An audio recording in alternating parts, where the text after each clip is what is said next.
Welcome back to the Best of the Dan Patrick Show. One interview, two Hall of Famers. And any discussion of all-time best NFL players has to include Joe Montana and Jerry Rice, one of the greatest quarterback-wide receiver combos in history.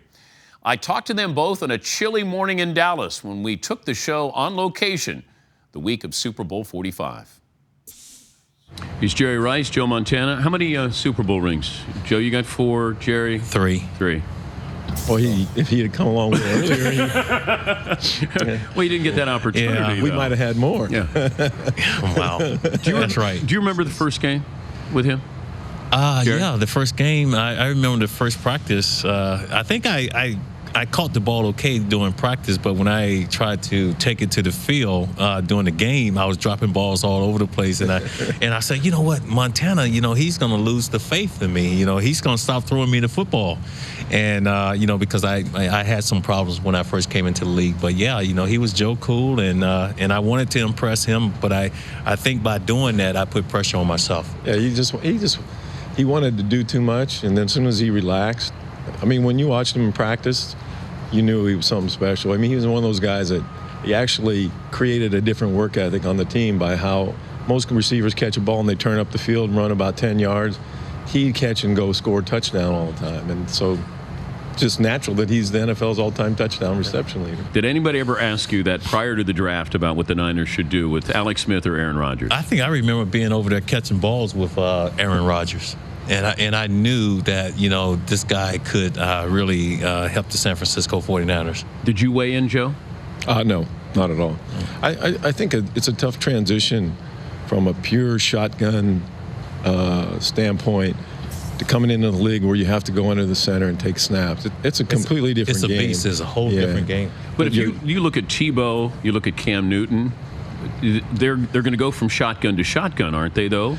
Well, depending on the team. It's fun. I was with John Elway last night, and I was asking him about Tebow, and he goes, "Yeah, he's just got to get his feet together. Everything else is going good. It's just getting used to getting away from the center. It's different footwork for him, different reads, different holes to throw through. And I think he's got to just take some time." If the guy's athletic enough, and I think Tebow will eventually make it. Yeah, but that's something he's playing catch up now because he was not taught that in college. Yeah. And like Joe said, when you're in that shotgun, it's a different beast. Once you go in the center, that pass rush is going to get there just a little bit quicker. And you're going to have those big guys in your line of vision. So sometimes they follow you back there. Is there still a sack that hurts, Joe? Oh, yeah, the one that Leonard Marshall. Mainly because I backed into it. And plus, I was wide open. He was wide open. He was just getting ready to throw me the ball. I just dodged. I think it was LT had come by, and I just dodged him, and I just saw Jerry, and I was just getting ready to throw, and he hit me. And I'm looking like, Joe, throw it. And he hit me full speed run. And it wasn't really the hit. The hit stung. But then when they compress you in the ground, that's the part that hurt. And that's when my chest hurt so bad from being compressed in the ground, I didn't even know my hand was broken. So that's how bad. For like 20 minutes, I'm sitting there, and finally I told the doctor my finger was underneath there, and I don't think it belongs under there. Rodney Harrison talked about the hit on you that he got fined for. Do you remember that? Against the Oakland Raiders. I remember that.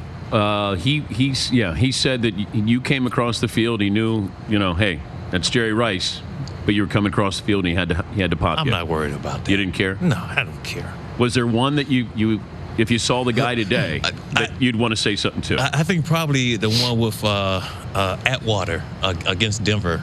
Super Bowl 24. You bounced off of that. Yeah, but I got the wind got knocked out of me. Did you score a touchdown on that? I scored a touchdown, but I was hurting. And my teammates running up, and they asking me, "Are you okay?" And I'm like, "No, I am not okay here." I could barely breathe. Fooled me. Yeah. He just bounced off like he did that. I still remember the game against the Giants. I believe playoff game where you throw a slant to him. Thanks a lot, Dan. I know where you get ready to go with this, okay? Do not go there. And Jerry's running right towards me and my cameraman to the end zone. Have you ever seen a without ball? the football. Yeah. No, you're chasing it. Yes, he was chasing it. You ever seen a ball roll that long on the side like that? I've never seen it. So the ball is just rolling on the surface, and I'm saying to myself, Jerry, just get on the ball. Get on the ball. Second best wide receiver of all time. Oh, Man, why you? Man. Where are you coming with this stuff, man? Jerry, what's wrong? There's a bunch of guys. Well, one guy that I think doesn't get enough due is always Chris Carter. What you got, Chris Carter? You got Andre Reed, and you got Tim Brown. Tim Brown. Yeah. I mean, you got all these guys that Tim gets a lot of due, but I think Chris just doesn't get a lot of the publicity that. I mean, I used to compete against those guys all the time. Chris, also Michael Irvin. I used to hate when Michael had a great game and I didn't play that well. Yeah, but so, I mean, all these guys. Everybody knows Chris now, you know, with the TV stuff. But I mean, if you go back and watch some of the things, he is as good as probably the best hands. Second best quarterback of all time, Jerry. I plead the fifth. I'm not even going to go. It's time to go. I am not even gonna go there. Well, wait a minute. That's assuming Joe's the best quarterback of all time. Hey, that's Joe Cool, man. Hey, it's good to visit with you guys. You too. Thank you, Joe. Thank you, Jerry. I got to stop laughing so hard. Let's get these Hall of Famers out of here.